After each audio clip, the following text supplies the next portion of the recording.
Hello, everyone. Thanks for joining my channel today. And today we have a special guest. His name is Brett, and he is going to be telling us his story on how long you were in the religion, how long you were Jehovah's Witness, how many generations back you go, and what led you to questioning your beliefs and waking up. Okay. Well, thanks, Casey. My mother became one of Jehovah's Witnesses when I was 10 years old. Prior to that, there was no religion in our house. There was no talk of God. There was no religious meetings. It just wasn't a factor in our lives. We were a completely secular family. Her becoming one of Jehovah's Witnesses happened very rapidly. I mean, I discovered it because one day I noticed she wasn't smoking anymore. She had actually quit smoking cold turkey, and I thought that was fantastic. And she took me to a meeting, and I didn't know what kind of meeting it was. I had no prep work for this. And there was a speaker, and they were reading from the Bible, and I had never seen the inside of a Bible before in my life.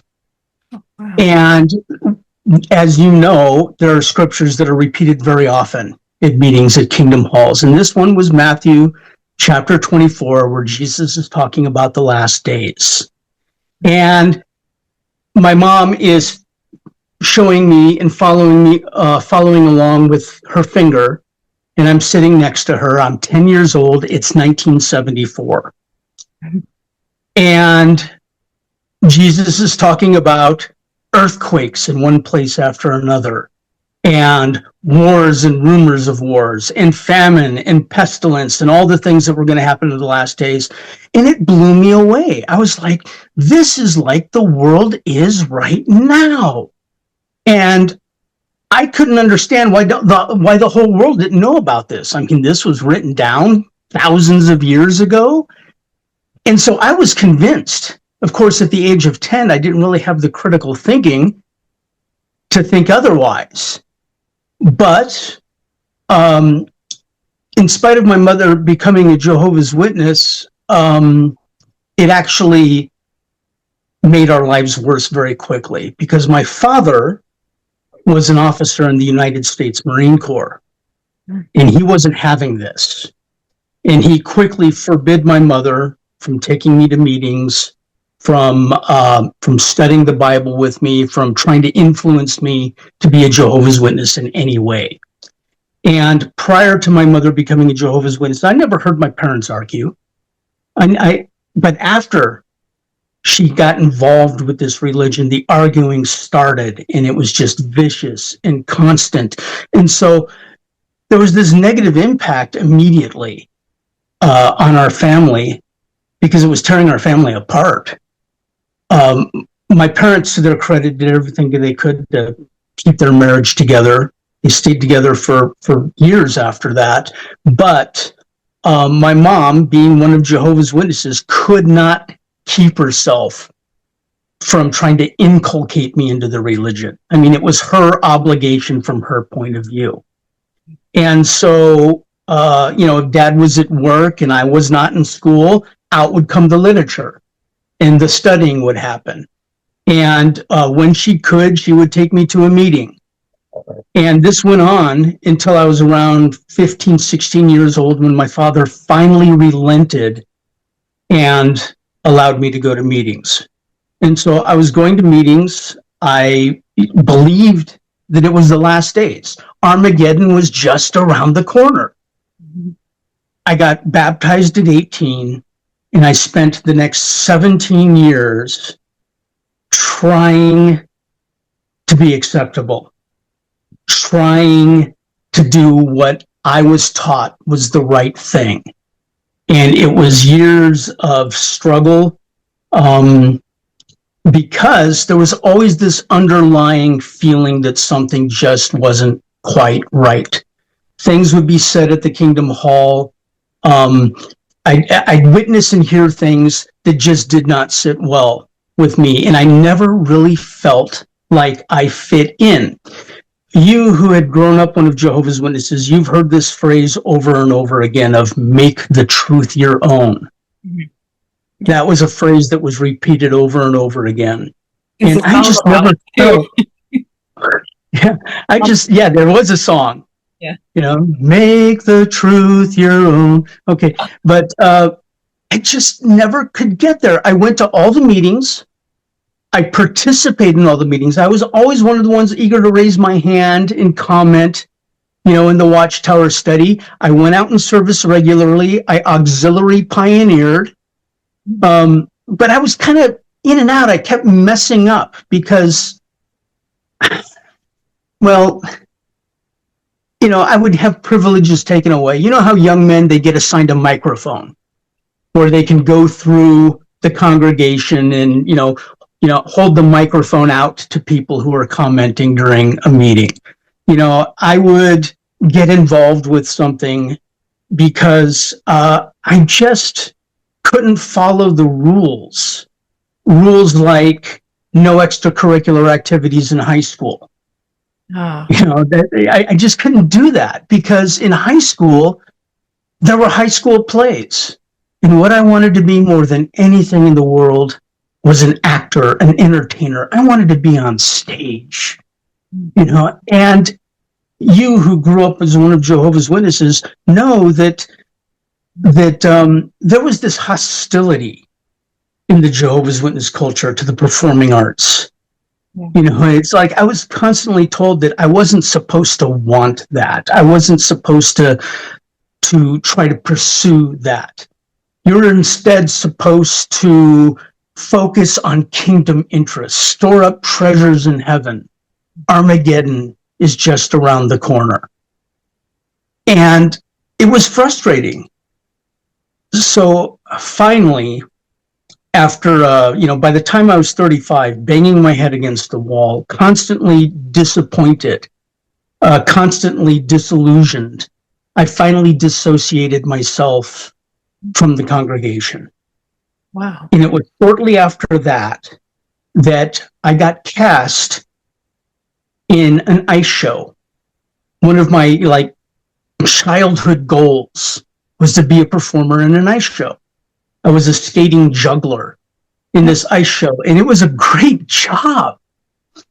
And after the performances, when the lights came back up and the audience started filtering out of the building, some of us would go back out onto the ice, skate up to the edge, and talk to people, talk to the audience, thank them for coming to the show, answer their questions.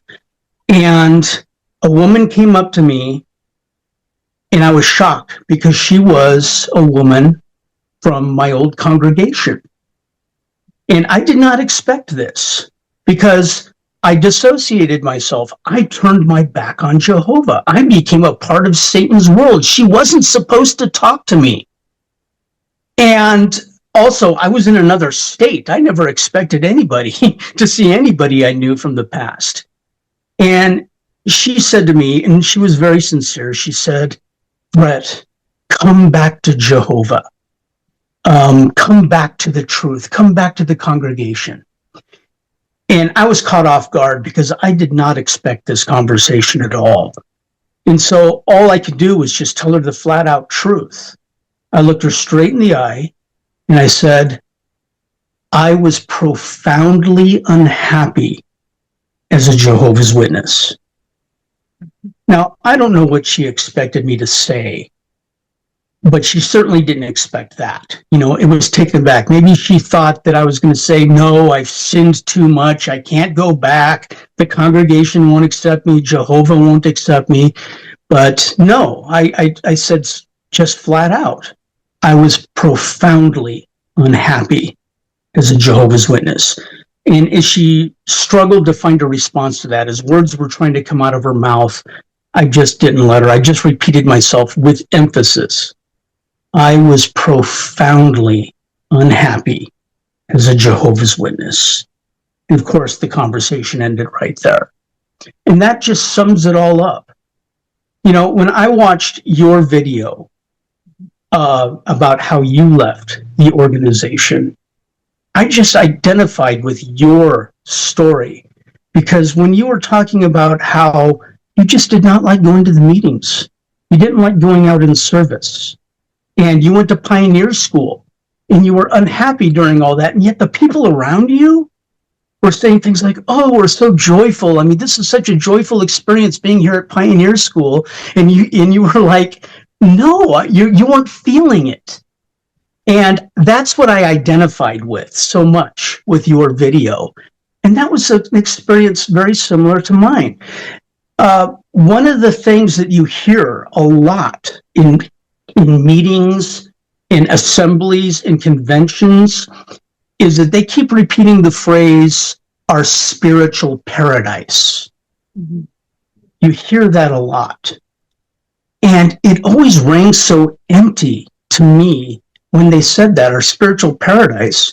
You know, you hear it once, you hear it twice, but after about the 40th, 50th time, it starts to sound like propaganda. It's like you're in some Soviet bloc country where they keep telling the people, you're in a worker's paradise. Yeah. You're in a worker's paradise, until, of course, your neighbor discovers that you've been watching West German TV and they've informed on you, and now the Stasi's coming to your door. Yeah. Well, my experience as a Jehovah's Witness is being told I'm in this spiritual paradise, until you're not turning enough time in the field service, and now you're getting a shepherding call from the elders. Mm-hmm. I just felt like if they keep having to tell us over and over again how wonderful it is, then maybe it isn't that wonderful. And another phrase that they'd use all the time is Jehovah's happy people. We're Jehovah's happy people. And sometimes I had to just say, are you kidding me? Look how miserable everybody is. Yeah. I was unhappy, and it's like happy people are not looking forward to Armageddon, where Jehovah's going to kill 6 billion people. Mm-hmm. Happy people aren't rooting for that.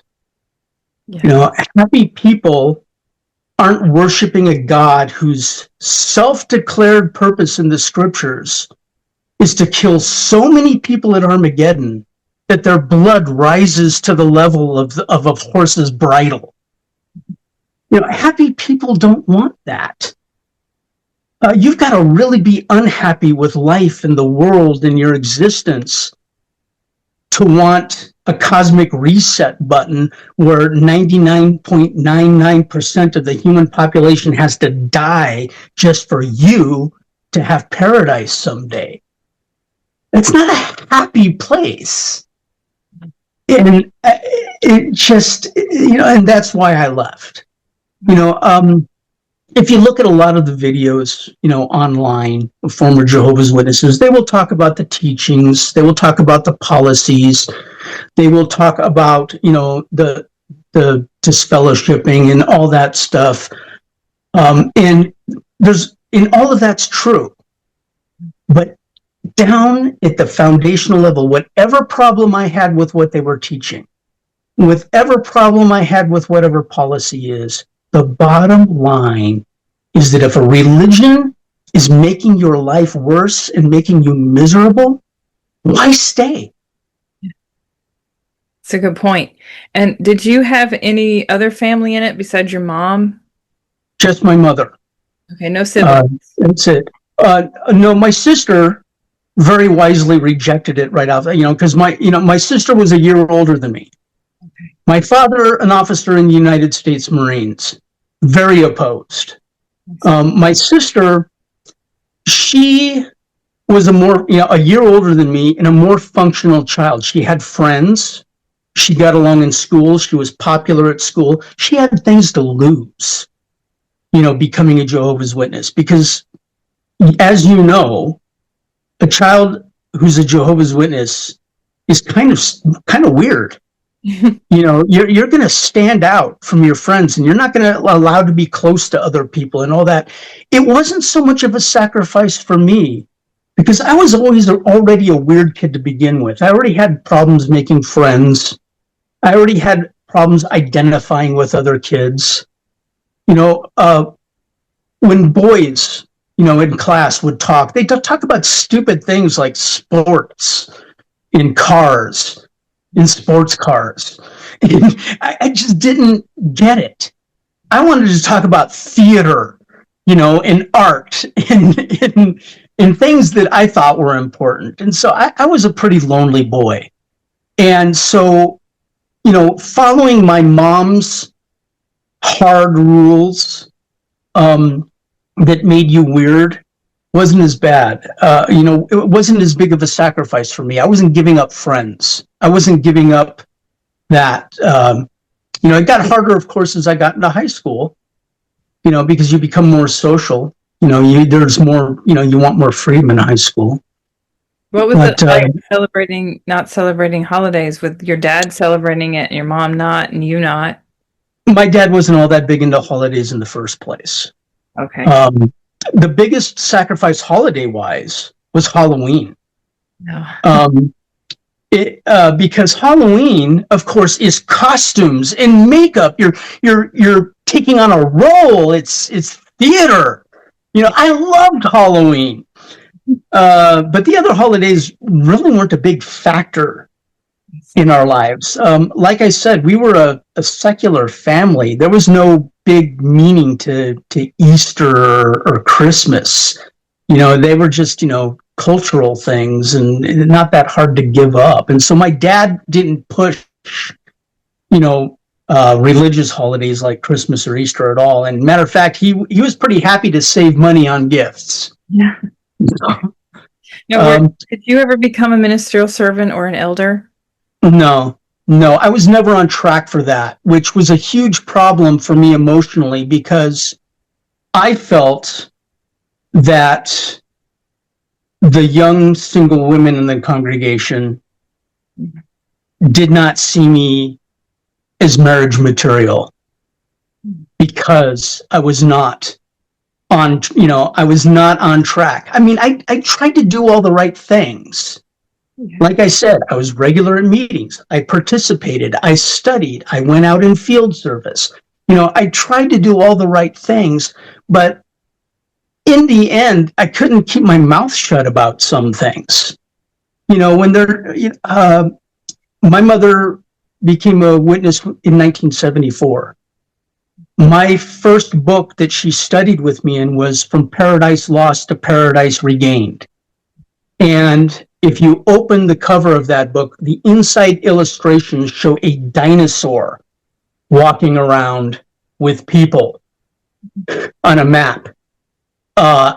And back then, the society taught that the 6 creative days were 7,000 years each long, that they weren't literal 24-hour days like fundamentalist Christians teach, but they were 7,000 years. Where did they get these numbers? Who knows? But they were actually teaching a version of young earth creationism back in those times. And that part, I just wasn't buying it. I'm sorry, dinosaurs and people did not live at the same time. The blood issue, that was an issue with me. That just seems so anti-science. Yeah. And there was such a gulf between what was said and what was done. Yeah, that's for sure. Things such as, they were so critical of other religions. During meetings, they would talk about other religions being authoritarian and other religions not allowing people to exercise their own conscience. And I'm like, are you kidding me? Name one thing we don't have a rule about. I mean, we have rules about who you can invite to your wedding. We have rules about hair length, whether or not you can wear a beard, how you dress, all these things that aren't in the scriptures at all. And one thing that hit me hard is, at the time we had Sunday meetings, which was watchtower study and public talk. Public talk first, then watchtower study. Tuesday night was Bible study. Thursday night was the Kingdom Ministry School. And there was another half to that, and I don't remember what it is because I left in 1999. So that's 26 years ago. Yeah, It was Theocratic Ministry School. Theocratic Ministry School, then the Kingdom Ministry. The other one was book study. Okay. And so during one of those Thursday night meetings, there was an announcement from the platform that we will no longer allow any form of applause when an announcement is made that somebody is reinstated into the congregation. I remember that. You remember that? Yeah. And I'm sitting there thinking, huh? And their rationale for it is because it shows that, that we might not adequately disapprove of what caused them to get disfellowshipped in the first place. Yeah. And I'm like, okay, let me see if I got this straight. In the scriptures, the scriptures that they keep claiming over and over again that the watchtower teachings are entirely scriptural and that they don't do anything outside the scriptures. And unlike those evil worldly religions, we do everything by the scriptures. The first scriptures that popped into my head was the prodigal son who threw a party for his son as he was returning. And the scripture where Jesus says that the angels sing at the repentance of a sinner.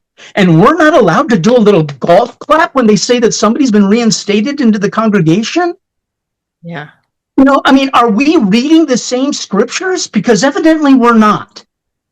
I know. And of course, there was this older sister in the congregation that I felt safe and comfortable saying such things to. That when I had doubts and when I had objections to policies and scriptural interpretations, because I certainly wasn't going to share it with a ministerial servant or elder, because that leads to problems, and those, and so I talked to an older sister and say things like, I'm not sure I'd be happy in the new system. Because my father and my sister are going to be killed at Armageddon because they're never going to accept the truth. And I just don't see how I can be happy. And this older sister said to me, well, Jehovah's going to, make it so that you don't feel pain in the new system. It says right there in Revelation, chapter 21, verse 4, he will wipe every tear from their eye, and the former things will not be brought to mind. And I'm thinking, so like what? He's going to wipe my memory? Yep. What? He's going to pop the hood, rewire my brain, reprogram me. Well, if Jehovah can do that, then why doesn't he do that to everybody right now and make us all love Jehovah and all want to do the right thing? Why don't we just skip the murder of 6 billion people at Armageddon and just go right to him rewiring us? And it was saying things like that kept getting me into trouble.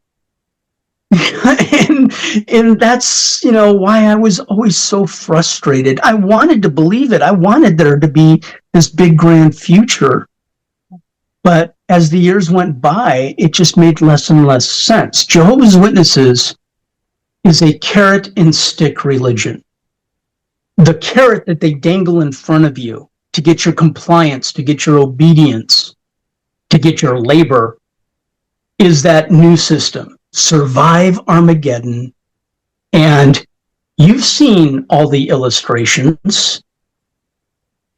Every time they show you an illustration of the new system, of our paradise earth, what do those illustrations show? Somebody coming back from the dead and welcoming their loved ones a lot of times, or a beautiful paradise. Mm-hmm. Yeah, it's always outdoors. Yeah, outside. They're always having a picnic. Yeah. And there's kids playing with pandas. Right.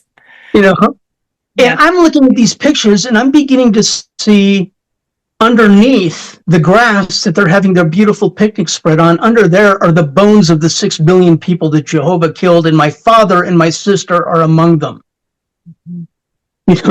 All of a sudden, this paradise earth just isn't such a shiny carrot. It isn't something I want to be a part of. And then on the stick side, is the destruction at Armageddon. And if you don't toe the line, you're going to be socially ostracized. You're going to lose your family. You're going to lose your friends. You're going to lose your support network. And as time went on, as the carrot became less and less enticing, the stick became less and less threatening. Lose all my friends at the Kingdom Hall? Well, they're not very good friends anyway. They keep telling me how inadequate I am. Oh, you want to be an actor? You want to be a performer? You want to be an entertainer? You're not supposed to want that. You're supposed to get a 9-to-5 subsistent level job. So you're off at 5 o'clock every weekday so you can go to book study on Tuesday night and kingdom ministry study on Thursday night. You're supposed to have weekends off so you can go to meetings. You're supposed to have Saturdays off so you can go out and service. You can't do that as a skater in an ice show. You can't do that as a singer on Broadway. I was constantly told what I wanted was wrong. Yeah. These are not my friends. And so losing my friends was less and less of a threat. What about your mother? Did she shun my mother? She is one of the reasons why I stayed as long as I did. I really did not want to lose my mom. Now, put yourself in the place of a 10-year-old. All of a sudden your mother comes home and says, there's this thing called Jehovah, and we're, in the last days. And from now on, no more trick-or-treating because Jehovah hates Halloween.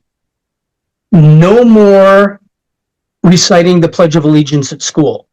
You stand there with your hands at your side and you don't say the words because Jehovah hates idolatry.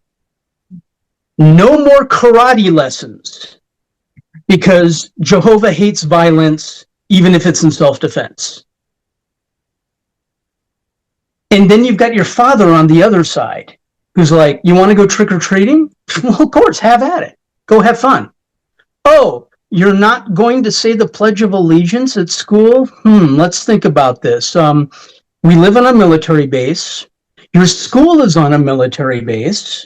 And you're going to stand there not saying the Pledge of Allegiance while all your friends are noticing and looking at you. And all your friends, their dads are Marines too. So you're not going to say the Pledge of Allegiance? Well, gee, you better take karate lessons because you're going to need them. And so you think, why would a 10-year-old choose to follow his mother's rules that are restrictive, no fun, sometimes just plain miserable, and not follow your dad's rules who's offering freedom and fun and you can do what you want? Why did I choose my mom? I didn't think of it at the time, but I had to think about it a lot later. And one of the reasons was I was having a conversation with one of my aunts, as an adult. And I, brought up the same thing. Why did I follow my mom's rules instead of my dad's? And she was like, well, duh, because you knew that your father loved you and that wasn't going to change. Wow. You weren't risking anything, but you knew that your mom's love was conditional and you had to earn it. And if that doesn't sum up the whole Jehovah's Witness experience, right there. And so, I was afraid of losing my mother. I was afraid of losing my mother's love. I was afraid of losing my mother, my mother's, just the relationship. And, but to her credit, and I know this is highly unusual, but when I finally said, I'm not doing this anymore, she refused to shun me. We could still talk. We could still talk on the phone. We could still visit. I could still go into her house. And so, that I was afraid of losing so much, when the chips came down, I didn't lose. My mother got a terminal illness. She got pulmonary fibrosis, which has no treatment, no cure. I mean, it's a death sentence. And I was able to stay with her the last 3 months of her life, take care of her, change out her oxygen bottles, get her fed, keep her clean, all of that. And I was by her side when she died. My parents did end up getting a divorce, and my sister was out of the country, and so it was just her and me when she died. Mother never remarried? No, Wow. no, and I think that's one of the reasons why I got the definite impression in the last few days of her life that she regretted it all, because my parents got divorced, I think, in my late teens, early 20s. They separated and got together so many times, it's hard to tell. It's hard for me to pin it down to an actual time. But, they tried really hard to keep their marriage together. They really did. But no, my mom never remarried. First of all, you know how hard it is for any woman to find a husband as a Jehovah's Witness, because the women outnumber men. And it gets even harder when you're a divorced woman who's in your 40s. And so, but no, she never remarried. And I could feel the regret in her last days of the decisions that she made, that led her finally to dying nearly alone. And in that the Armageddon in the new system that she was promised never came. So she became a Jehovah's Witness in 1974. She died in 2005, at the beginning of 2005. So that's 30 years of waiting for something that just never came. And so she remained a Jehovah's Witness. Yes, she did remain a Jehovah's Witness. I'm actually surprised that she didn't get in trouble for talking to you, because they will disfellowship people like that. Yeah, and that's why I give her so much credit for that. She really risked herself. But then again, I was her only family in the organization, so she wasn't going to lose me if she got disfellowshipped, and she wasn't going to lose anyone else. It was just her. True. And so, she didn't. I mean, she didn't. She probably came to the conclusion too that that the stick just wasn't that threatening anymore. I don't know behind the scenes. We did still talk. We did still visit. I don't know what she endured, at the Kingdom Hall or behind the scenes because of her unwillingness to shun me. I don't know what talks she got from the elders. I don't know if she ever got a judicial committee. I don't know. She never shared that with me. Yeah. But when I moved in with her in the last 3 months of her life to take care of her, what could they do to her? Yeah. She's dying. There's nothing they can do to her. Did any of the brothers or sisters in the congregation come to visit her when she was sick? Maybe one. I can't name any. She was now in another state as well, and so she didn't have a whole lot of ties, I don't think. Okay. I think maybe one. I think she felt abandoned. Yeah. She was sick a long time. And it was hard. It was once you are diagnosed with pulmonary fibrosis, you've got a 5-year I didn't want to say death sentence. You got people average 5 years. Wow. After their diagnosis of pulmonary fibrosis. And she, and so obviously you're not, dropping dead right there at diagnosis time. You're still walking around, you're still moving, you're still you're still functioning. It's just really hard to breathe. Yeah. And so it's you degenerate over those 5 years. And in those 5 years, There were lots of people who could have come to her aid when she was getting to the point where she couldn't work anymore, but nobody came. There was, that point where you couldn't fix your own meals anymore. Nobody was there. I have no doubt that she felt very abandoned by her brothers and sisters. But and they claim to have all this brotherly love, but they really Mhm. don't help each other, and they No, really they don't help anyone in the community, as you know. They don't do of humanitarian, course. but and even within, it's very limited the type of help they offer. Which is one of those things that always bothered me when I was in. It's like, where is this, the spiritual paradise where we're all brothers and sisters? I didn't feel it. I never felt loved in the congregation. I And just didn't. did you ever marry a Jehovah's Witness? No, no, I finally got married. Um, I finally got married. Well, I told you about the ice shows. Yeah. And going out and meeting the audience. That's how I met my wife. Okay. I met her greeting an audience after a show. She came up to me to ask me some questions, and I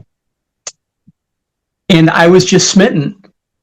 She asked me some questions. I answered, and then she turned around and walked away. And I'm like, "Wait, come back! I love you." But I had my skates on, and I'm on the edge of the ice. I can't follow her. I can't get off the ice with my skates, and she's walking away. And so I get back to the dressing room. I get my skates on. I get my shoes off. I run out to the front, and I says, "Look, I don't normally do this. I don't do this to every woman who talks to me after a show. But I here's my card. Please call me." And we've been married 17 years now. And we've got 3 kids. Well, you were really smart that you didn't get married young. Like a lot of Jehovah's Witnesses will marry another Jehovah's Witness quite young, 18, 19, 20, 21. And then they're miserable. They're miserable together, and then they end up divorced. And it's very common for Jehovah's Witnesses to end up in divorce. Yeah, yeah. And your mother, she joined the religion in 1974. Why did she join? Was she sold? She bought into the lie of the 1975 stay alive till 75? I don't recall that at all. Okay. I don't think 75 had anything to do with it. I first heard about the 1975 thing around 1978, 79. So I was 14, 15 years old when, during a talk, a brother from the platform actually said something that just startled me. He said, "Armageddon is coming soon. We thought it was going to come in 1975, but it is coming soon." And that's the first time I heard it. And that was like, huh? What? I mean, this guy said it out loud, like 3-4 years after the fact from the platform. And that was when I asked my mother about it. Yeah. I said, "What's this 1975 thing?" Because, she came in right before that, and she dismissed it. She said, "Oh, that was no big deal." But then again, as you know, Jehovah's Witnesses are very good at rationalizing. Yeah.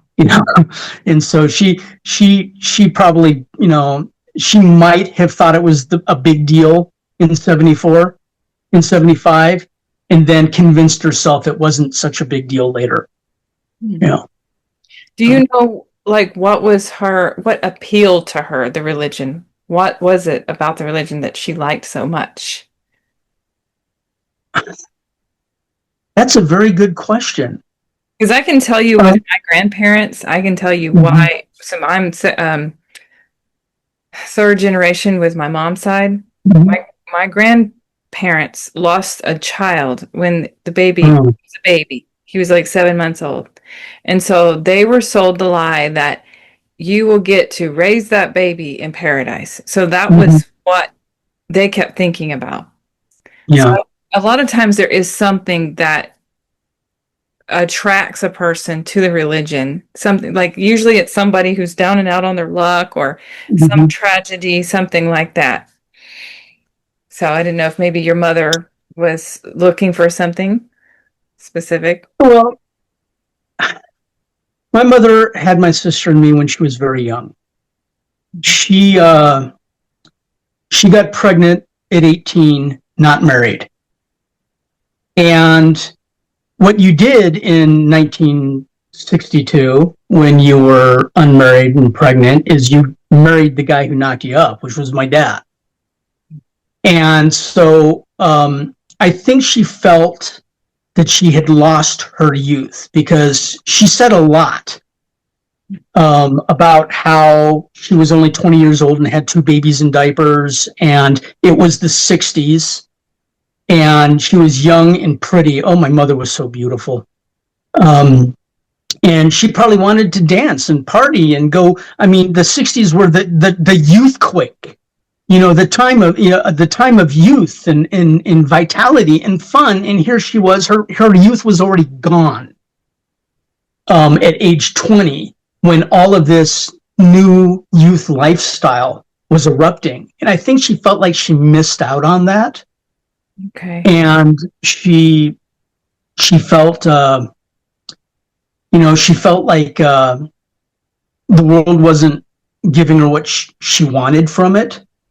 That now she had all this responsibility. Now she was, the wife of a Marine, so she was being moved from base to base, and so she didn't have family support because now, once your husband gets his orders and you're now on the other side of the continent, you're 3,000 miles away from your family, and then you're, and so, yeah, it's a tough life, to be a young military wife. That, dad will be gone for long periods of time when you're there home alone, running a household with little kids. That's really hard for military wives. Yeah. So I think, yeah, maybe she was looking for something. She was looking for an answer. She was looking for, a better life. Yeah. Well, that makes sense, actually. That makes sense. Yeah. Interesting. So was there any doctrinal things for you that made you think, okay, this isn't true? Did you ever do any research about 1914 or the UN or any of that? Yeah, 1914 bugged the heck out of me. Okay. My mom introduced me to the after all these years, I still keep calling it the truth. Yeah. My mom with, as I said, the Paradise Lost book, and then the Truth book. And when I was in high school, I think the book that replaced that was the You Can Live Forever in Paradise on Earth book. That's the book I studied in. Yeah. Was it that book? No. It was the Revelation book. Okay. It came out, I think, in the early 80s. Yeah. The Revelation, its grand climax at hand. It had a little segment, on one of the pages that talked about 607 BCE. Mm-hmm. And it said how they originally, because they traced all of their end times prophecy on when Babylon and Nebuchadnezzar conquered Jerusalem and destroyed the temple. And in this little box, it said, and they count all these prophecies from then to come to 1914. None of it ever made sense. But what really just slapped me in the face was that little box that said, that was quoting the old literature about how Nebuchadnezzar destroyed the temple in 606 BCE. Mm-hmm. But then, lo and behold, Russell, Charles Taze Russell, discovered that he forgot that there was no 0 year in history. And so when it turned out that, he discovered that it was really 607 BCE, we could still keep 1914 because without that 0 year, it still all works out. And I saw that and I went, what? It was 607 and 6. Wait a minute, because all this time in all the literature in all the talks and all the studies, they kept saying 607 BCE as if it was a real date, as if it was 1492, Columbus sailed the ocean blue, 1776, the Declaration of Independence, 1066, the Battle of Hastings. They kept saying 607 BCE as if it was a real date. And that's when I went, wait a minute. They 607. And then for the first time in my life, I actually looked up when Jerusalem was destroyed by Babylon, and it was 20 years later. And the 607 thing, the Jehovah's Witnesses were the only people in the world who thought that this happened in 607. And I felt betrayed. I felt so betrayed because, I thought, if they just said in all of their literature, 607 BCE, now this is not the date that historians believe it is. If they just said in all of their literature, if they were just upfront about it, we believe that Jerusalem fell in 607 BCE. The worldly historians don't believe this, but we believe it's this because of this reason. I would have went, okay. But they didn't do that. They presented this as if it was a historical fact, knowing that no historian in the world believes that this is a historical fact. That's lying. And boy, I struggled with that for a long time. I was kind of, hot and cold the whole time I was one of Jehovah's Witnesses. I would go hot and heavy with it, hitting the doors. And that was another thing I had a problem with scripturally. The scriptures that they used to justify the door-to-door preaching work was Acts 20:20. Where Paul is taught, Acts 20:20? Yeah, where Paul is talking to the elders of Ephesus and saying, I did not hold back teaching you publicly and from house to house. And there's another scripture in Acts about how, the early Christians went door to door. And when I looked at those scriptures, I was looking at those scriptures and realizing that at that time that Paul was speaking to those elders at Ephesus, when he was talking to the elders, not to the congregation, he was talking to the elders. And at that time, there were no kingdom halls. There were no assembly buildings. They were meeting in people's houses. So what Paul was probably talking about when I was teaching you house to house is I went to this elder's house and taught with him, and I went to that elder's house and taught with him. He wasn't going down a street knocking on every door. Yeah. And then the other one where, they were praising God at the temple and from house to house, that too could have been interpreted as that they were, meeting in believers' houses and having meetings and teaching and praising God. That it was very likely that these scriptures weren't talking about the door-to-door work as it's practiced by modern-day Jehovah's Witnesses.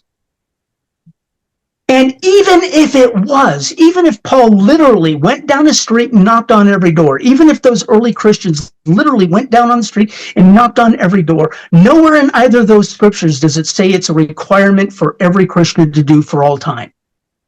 It's true. Nowhere does Paul said, I went knocking on every door, you have to too. Yeah. And those early brothers who were praising God in the temples and from house to house, that was at a different time in history, where there was a different concept of privacy, a different concept of public property. It was an entirely different culture. They could have probably expected a very different kind of response from people because of the culture. I mean, back then, people went to the bathroom, strangers went to the bathroom right next to each other in big Roman toilets, It was a different culture. And nowhere are those things phrased as a command. Yeah. And of course, if I brought this up with a ministerial servant, with an elder, what do you think their response would be? Well, you just don't want to do the work. Well, I've proven over and over again that I was willing to do the work. It wasn't me I was worried about. It was that brother who was so shy that he could never even comment at a meeting. And he's required to go knock on people's doors. Knocking on people's doors and trying to preach to them is a really hard thing to do, even if you're good at it. It's terrifying and traumatic if you're not. And there's no reason to think that most people would be good at it. Most people absolutely fear public speaking. Yeah. You know? Now multiply that dozens of times a day on people's doorsteps. You're giving a public talk dozens of times a day. I mean, don't tell me that the door-to-door work wasn't traumatizing people. You know?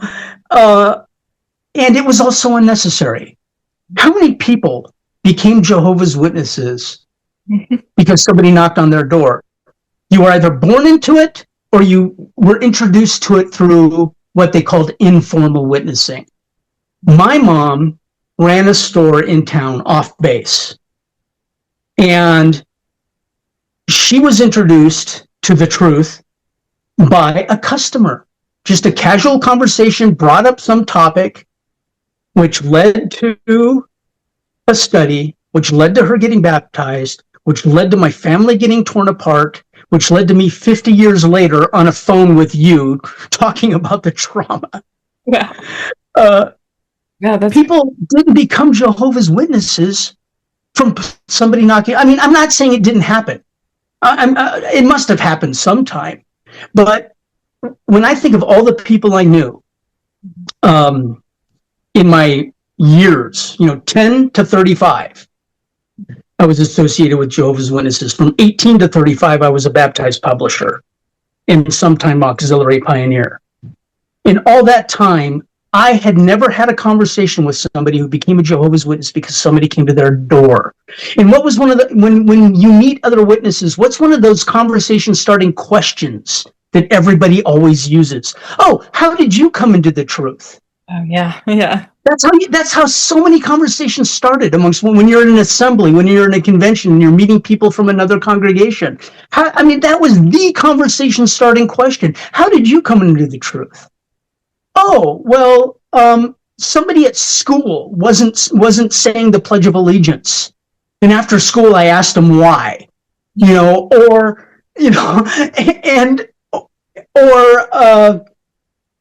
was at a football game. I'm trying to come up with some example. I'm reaching here. You know how it goes. The majority of people who are introduced to this religion was done so through a coworker, a classmate, a casual conversation started somewhere. So I had to ask myself all the time, why? Why are we putting in so much resources, so much time, so much effort for a preaching work that isn't very effective? And, they'll throw a scripture back at you. Well, Jesus said this good news will be preached throughout the entire inhabited earth. They say, yeah, Jesus said go preach, but he didn't say how. Yeah. And I'm sure he did not mean use the most annoying and least effective means possible. There was something else going on. The door-to-door preaching work was first commanded by Joseph Rutherford in the 1920s. And there is no evidence whatsoever that Joseph Rutherford himself has ever gone door to door. And that reminded me of the scripture where Jesus is saying that they pile up great burdens on other people, but they won't push them even with their own finger. You think that didn't bother me? If you want to talk about scriptures and applying the scriptures to Jehovah's Witness, how about that scripture? That's a good one. And so I just had too much to think to be a Jehovah's Witness.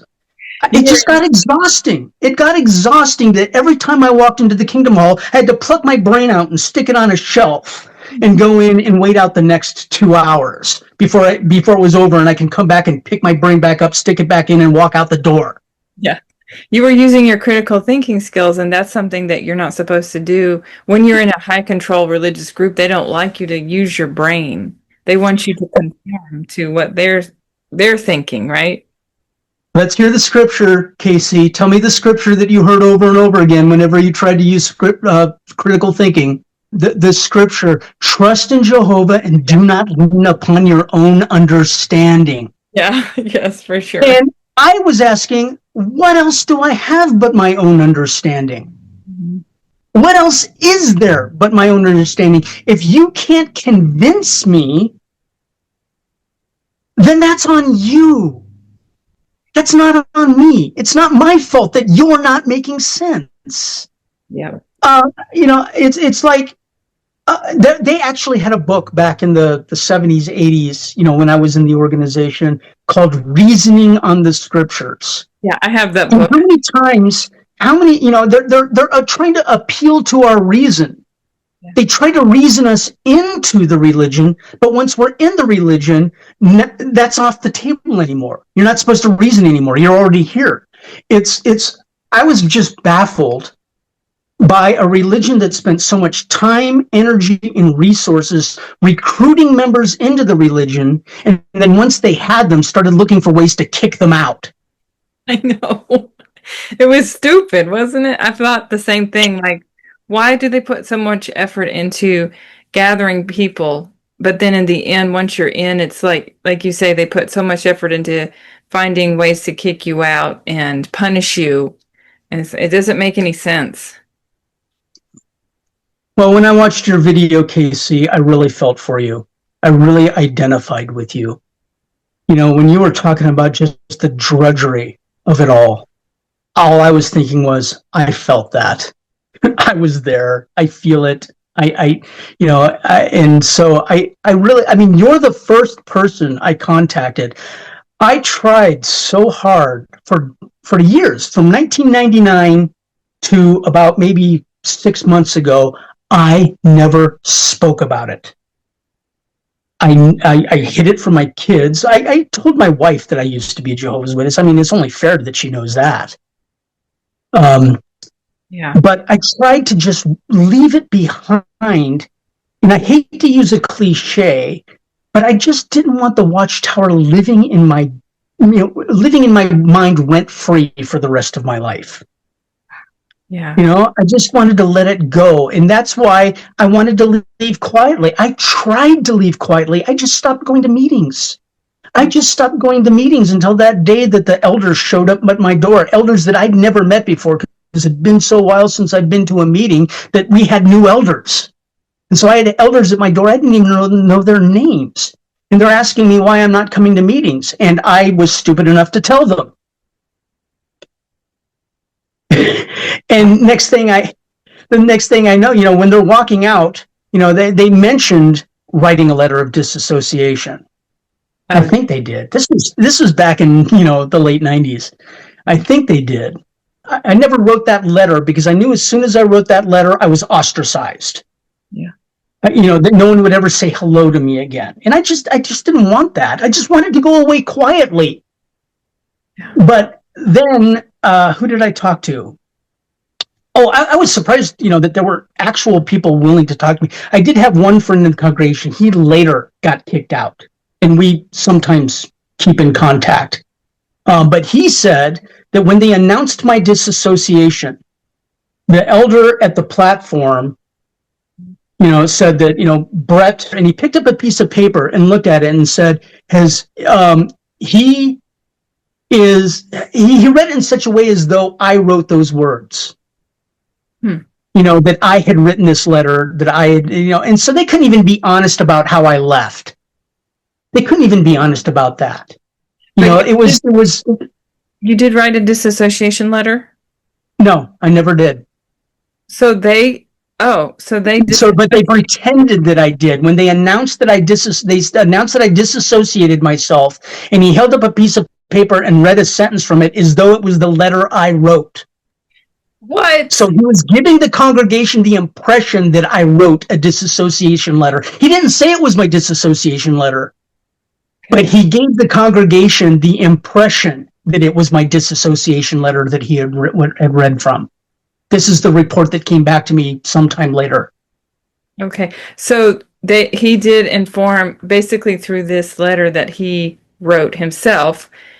Everyone in the congregation started to shun you after that. Well, I didn't run into a lot of them after that. Like I said, I went and started living my whole own life, and I was shocked at the end of that ice show when this woman came up and talked to me. That kind of blew me away because I was in another state, and so I wasn't around, the congregation after, by that time. I left. I left, not just left the congregation, I left the state.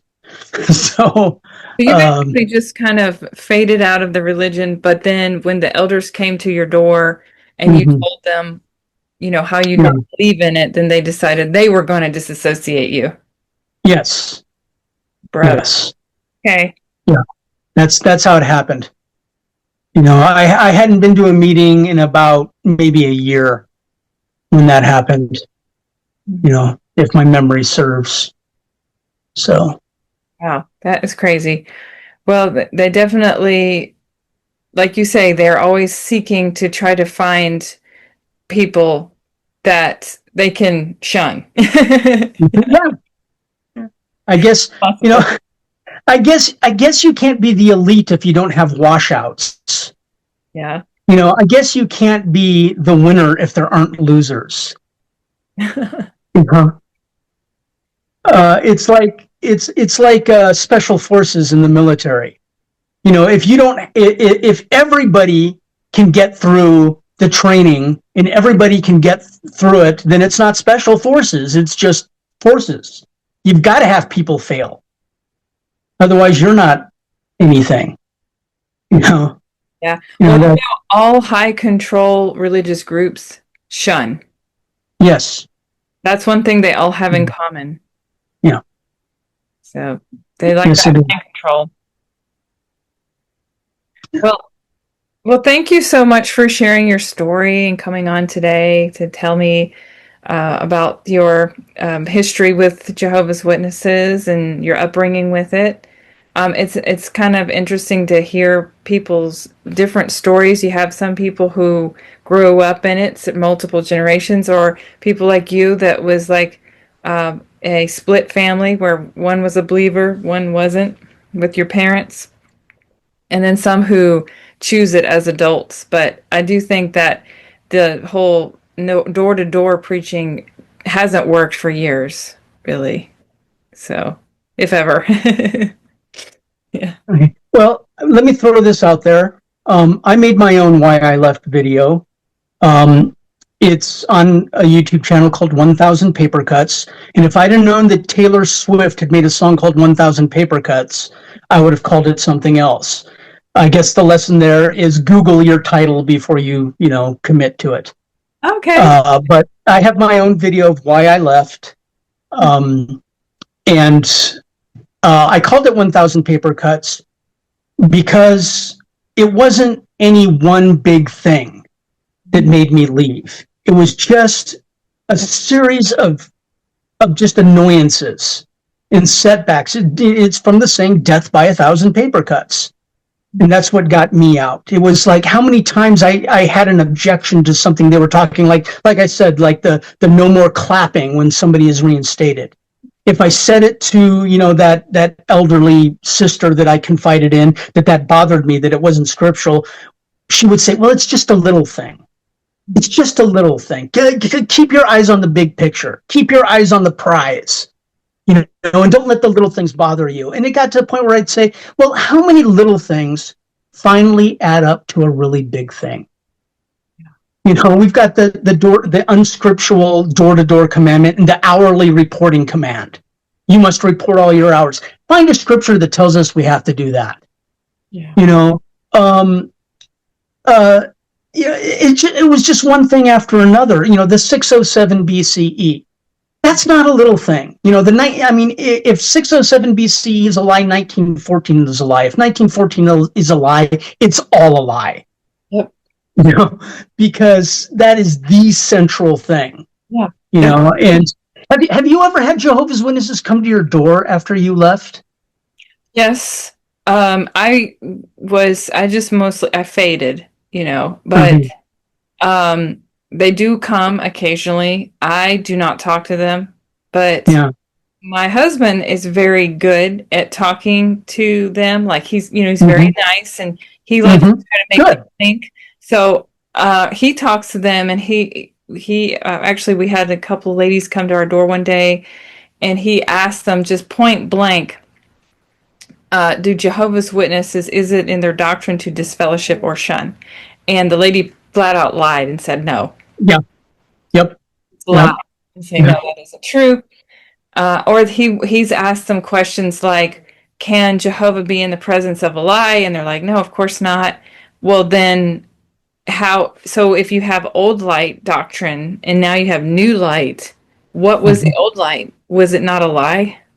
So he likes to just ask them questions to make them think. So, Yeah. Good. And I'm glad that he's nice about it. oh yeah, Can I share with you my experience the last time Jehovah's Witnesses came to my door? yeah, of course. Okay. So first of all, it's always women. And I asked them that. I says, I've had Jehovah's Witnesses come to my door, a few times in my life. Not a big surprise. Why is it always women? Well, I knew the answer to that. Uh, but they insisted, no, the brothers are out all the time. Well, yeah, okay, fine. I know that that's not true. I've been a Jehovah's. I didn't say it. I said this to them. I says, look, I know how hard it must be to go knocking on doors, knowing that most people are not going to give you a very welcoming response. It takes a lot of fortitude to do that, and I respect that. And they were so glad to hear that. And now that I had them completely disarmed, I said, what year is it? And it was like, 2024, at the time. And I was like, gosh, 2024. That is 110 years since 1914. And I know that Jehovah's Witnesses used to teach that Armageddon was going to come before the generation that saw 1914 died out. Well, they're all dead, and Armageddon didn't come. And just they had nothing to say to that. And so I repeated it like I did to that woman about I was profoundly unhappy being a Jehovah's Witness. I repeated it. I says, Armageddon didn't come. And the older woman, I think it was a mother-daughter team, a grown daughter, the older woman said, wow, you know something about Jehovah's Witnesses, huh? And I said, well, yeah, you pick things up, so, but that was the last time that I talked to Jehovah's Witnesses. I don't let on that I was ever one. I mean, what's the point of that? And they never Why had a make people response uncomfortable? for you? Well, what response could they come up with? Well, it will come. It Oh. will come. It's gonna come.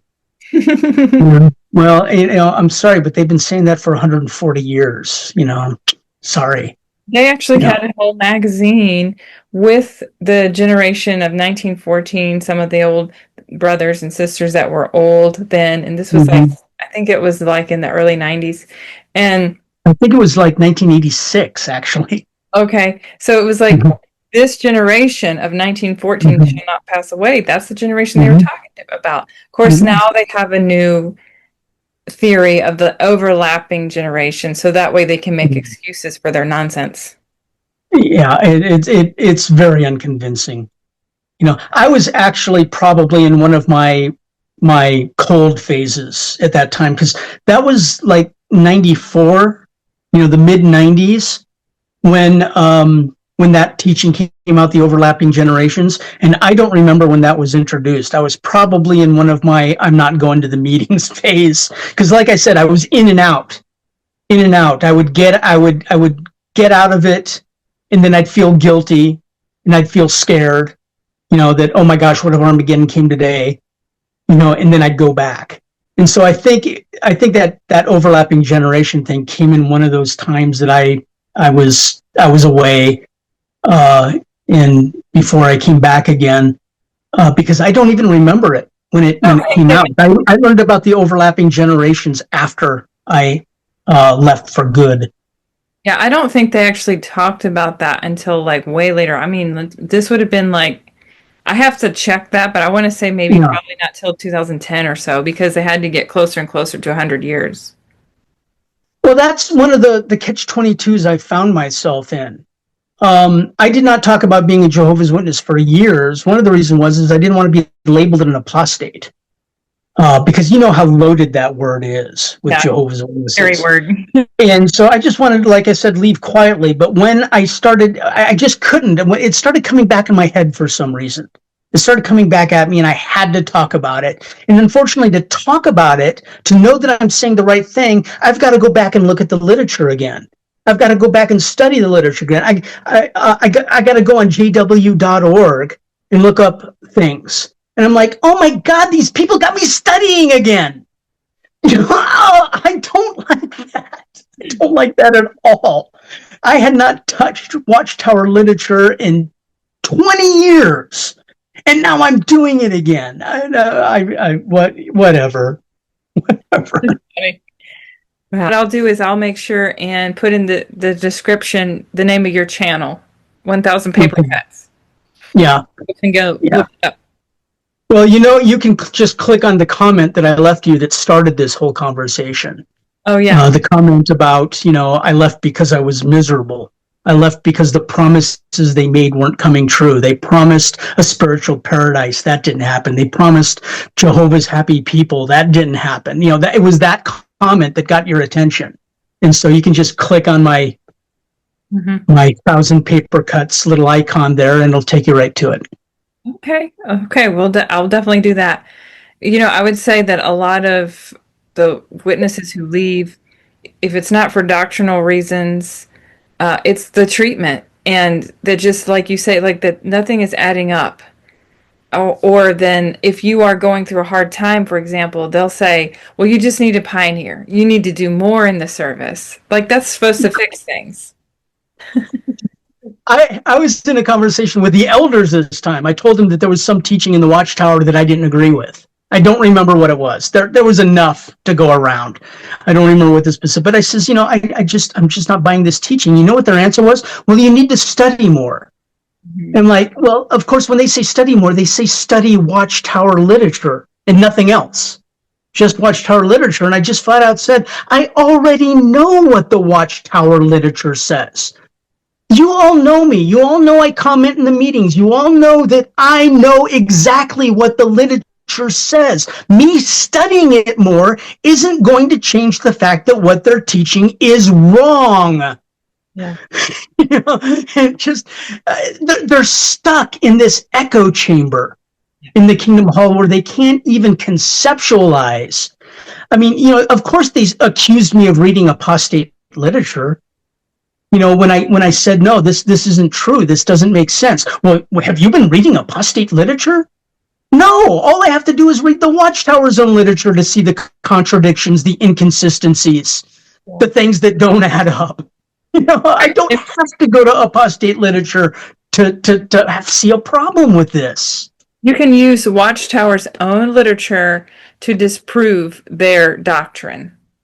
And Yeah, want you to think like a baby. That's what they tell you, to think like a small child. Well, no, that actually contradicts the Bible. yeah, Think like a small child. You want to think, you want to use your own critical thinking skills because they want to do away with your free will when yeah, they exactly, find. And that's exactly. against God, or against what said in the Bible, right? Yeah.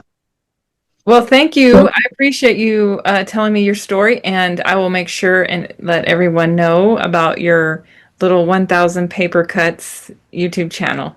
yeah. It's not a big channel. I just wanted to get a few things off my chest, and that's what I did. But I think I did it all right. Well, thank you so much, Casey. It was such a pleasure meeting you. It was such a pleasure sharing our experiences. Such a pleasure, knowing that you're not alone. Right. And that's for everyone out there who may be struggling right now that you aren't alone. There's a lot of us ex-witnesses out there, and the number is growing every day of the people who are exiting. And a lot of it's because of YouTube and the people being able to search online, because you were leaving during a time when online searching was at its infancy. And That's right. yeah, and now it's easier Yeah. access. Yeah, there was no jw.org back then. There was no jw.broadcast. But when JW Broadcast came out, I was not surprised when I saw the members of the governing body watching them, listening to them, and going, "These guys are just clowns." Yeah. Just clown. I mean, when I was growing up in the '70s in the organization in the '80s, most witnesses couldn't even name the members of the governing body. Oh yeah, there was Frederick Franz, the president. Maybe I could name Milton Henschel, but I couldn't name any other member of the governing body. Once the governing body started putting themselves out there as celebrities, that was their biggest mistake, because now the whole world can see what clowns they are. I mean, when they were anonymous and mysterious, we can still pretend that they were, God's chosen leaders. But now that we see them on GW Broadcasting, what they really are, I mean, they really shot themselves in the foot on that one. Yeah, they did. And you're right, because a lot of witnesses really didn't know very many of the governing body members, just a couple. I knew of a couple myself. But then now they're on the online, and you see they're wearing a Rolex watch and expensive rings and stuff, and claiming that they're not into materialism.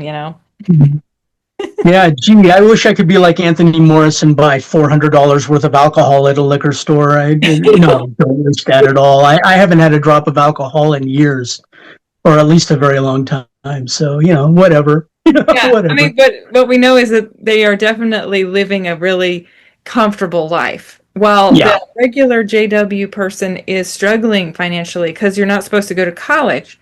So you're out here washing windows and mowing lawns and stuff, and maybe not, cleaning houses, Yeah.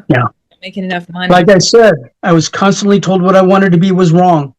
I wanted to be a successful entertainer. I wanted to perform on Broadway. I wanted to perform on cruise ships, which is what I eventually did. And I eventually got to perform on cruise ships. I mean, I was able to finally live my dreams. Yeah. I performed on cruise ships all through the 1990s and up until 2010, when, I'm sorry, marriage and kids is just not conducive to that life. But yeah, I finally got to do what I wanted to do. But when I stopped listening to people telling me that what you want is wrong. Oh, you want to be an entertainer? Well, don't you know that Satan controls the entertainment industry? And haven't you noticed how many homosexuals are in the entertainment industry? Why would you want to be around that? They don't want you to be happy. Oh. Because if happy people aren't looking forward to Armageddon, happy people aren't chasing that carrot of paradise earth. That's why so many of the rules make you miserable. It's by design. So Exactly. Well, I appreciate you coming on today and sharing your story. So I'll make sure that everyone gets to see it. Thank you so much, Brett, for coming on today and sharing your story. If you'd like to check out his channel, I have it in the description, 1000 Paper Cuts. Please leave a comment below and tell me what you thought about his interview. If you would like to share your story, please do so by emailing me at factsonjw@gmail.com. And remember, always use your critical thinking skills whenever making decisions. Stay tuned for more, and we will see you again soon.